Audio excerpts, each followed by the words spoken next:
Bueno, les voy a hablar sobre los pasos para la matriz de David-Hartenberg. Entonces, el primer paso será identificar los eslabones de nuestro robot, articulaciones y ejes articulares. Entonces, tenemos que recordar que los eslabones se numeran de 0 hasta n y las articulaciones se numeran de 1 hasta n. También tenemos que identificar el eje de cada articulación, ya que tenemos dos tipos de articulaciones, el de revolución y prismáticas. En las de giratorias o de revolución, el eje de esta articulación va a ser un eje en torno al cual rota, mientras que en las prismáticas va a ser el eje a lo largo del cual se traslada nuestra articulación. Entonces, el primer paso es identificar todo esto. El paso 2 es asociar una trama a cada eslabón.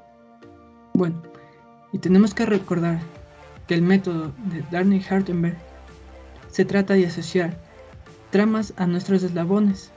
Casi siempre cuando nosotros pintamos sistemas de referencia, lo primero que hacemos es poner su origen. En este caso, lo primero que tenemos que hacer es poner los ejes Z de cada uno de nuestros sistemas de referencia asociados. ¿Y cómo lo vamos a poner? Bueno, el eje Z debe ser colineal con el eje de la articulación. El eje ZI y Z debe ser colineal con el eje de las articulaciones. ¿Esto qué quiere decir? Que si yo tengo un eje Z0, debe ser colineal con el eje de la articulación 1. Si yo tengo un eje Z1, debe ser colineal con el eje de la articulación 2. Ya que tenemos nuestros ejes Z asociados a los ejes articulares, ahora sí tenemos que identificar en cuál de estos tres casos, uno es que el Z actual y el Z anterior se intersectan, es decir, que nosotros escogemos algún Z, nos paramos en algún Z, en algún sistema de referencia y decimos, bueno, entonces empezamos con este Z y veo si el Z anterior intersecta con el Z actual. De tal de ser cierto, estamos en el caso 1. Si ambos son paralelos y Z1 es paralelo al Z actual, estamos en el caso 2. El caso 3 sería si Z actual y Z anterior se pueden unir únicamente a través de una línea perpendicular a ambos. Este es el caso más difícil de comprender y lo veremos en la imagen. Y veremos en esta imagen. En azul tenemos el sistema Y-ésimo y Y-1, el actual y el anterior. Y miren cómo, en este caso, el Z y el ZI-1 no son paralelos y tampoco intersectan, pero sí hay una línea, esta línea AI, que los une a ambos. Esta línea es única, no hay más líneas que sean perpendicular y que los una a ambos, y cumple esas dos condiciones. Aquí estaríamos en el caso 3, porque solo existe esta línea. El tercer punto es asignar el origen de la trama según sea el caso. Si estamos en el caso 1, vamos a poner nuestro origen en el punto que se interseca el Z actual con el Z anterior. Si estamos en el caso 2, vamos a poner nuestro origen en cualquier punto a lo largo de nuestro eje Z, de nuestro Z actual, y arbitrariamente lo vamos a poner. Y en el caso 3 vamos a poner nuestro origen justamente en el punto en el que se intersecta nuestro Z actual y nuestro Z anterior. Noten cómo el origen de nuestro sistema Y-ésimo está justo en el origen donde se interseca el eje Z, la línea AI. Ahí va el origen en ese tercer brazo. Bueno, aquí vamos a hacer dos aclaraciones.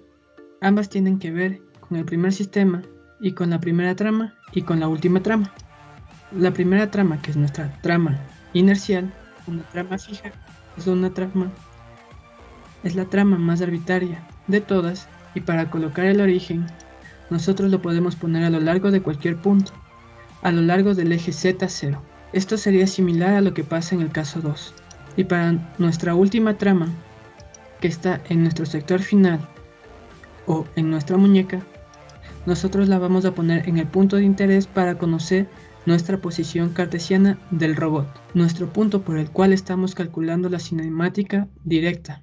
El cuarto paso sería asignar el sentido de X y de Y, según el plano. Si estamos en el caso 1, vamos a poner nuestro eje X actual de forma que sea perpendicular al plano formado por el Z actual y el Z anterior. Tenemos que recordar que estamos en el caso en el que se intersecan. Y si se intersecan, estos dos ejes forman un plano. XY será perpendicular a este plano. El caso 2, simple y sencillamente, será perpendicular tanto al Z anterior y al Z actual. Tenemos que buscar un XY que sea perpendicular, pero tenemos que tener en cuenta que estamos en el caso que estos dos Z's son paralelos. Entonces va a haber un número infinito de líneas perpendiculares, aunque cualquiera de estas líneas perpendiculares infinitas nos funcionaría. Y en el caso 3 buscaremos una XY que sea colineal con la línea de unión que ya habíamos mencionado. Veamos en el ejemplo donde XY es colineal con la línea Y, es la que une a nuestro Z actual y Z anterior. Nota: Y en realidad no va a ser necesario, no se va a ocupar en nuestros análisis. En términos prácticos no se suele usar, pero si lo quisiéramos asignar, Y se asigna de tal forma que sea dextrógico. En nuestro paso 5 vamos a obtener nuestros parámetros de Danit-Harkenberg según la interpretación geométrica.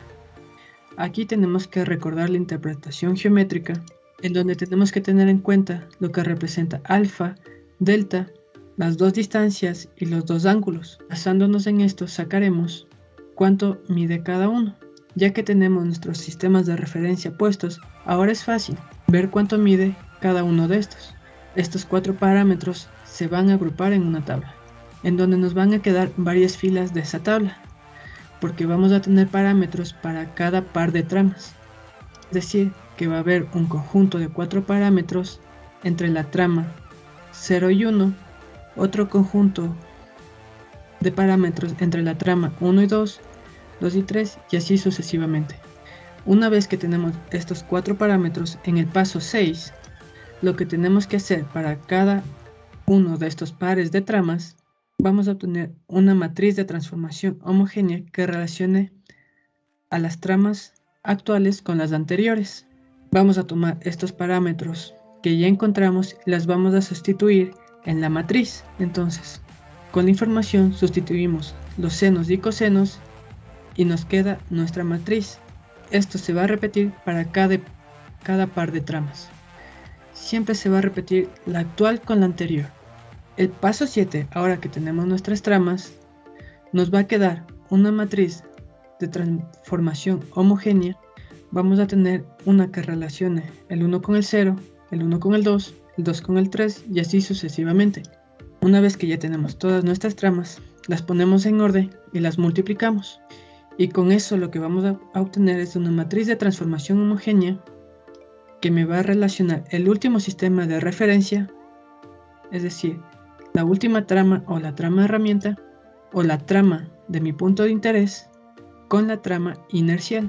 Encontrar ecuaciones que me describa de forma cartesiana la posición de mi sector final o de mi punto de interés con respecto a mi trama inicial.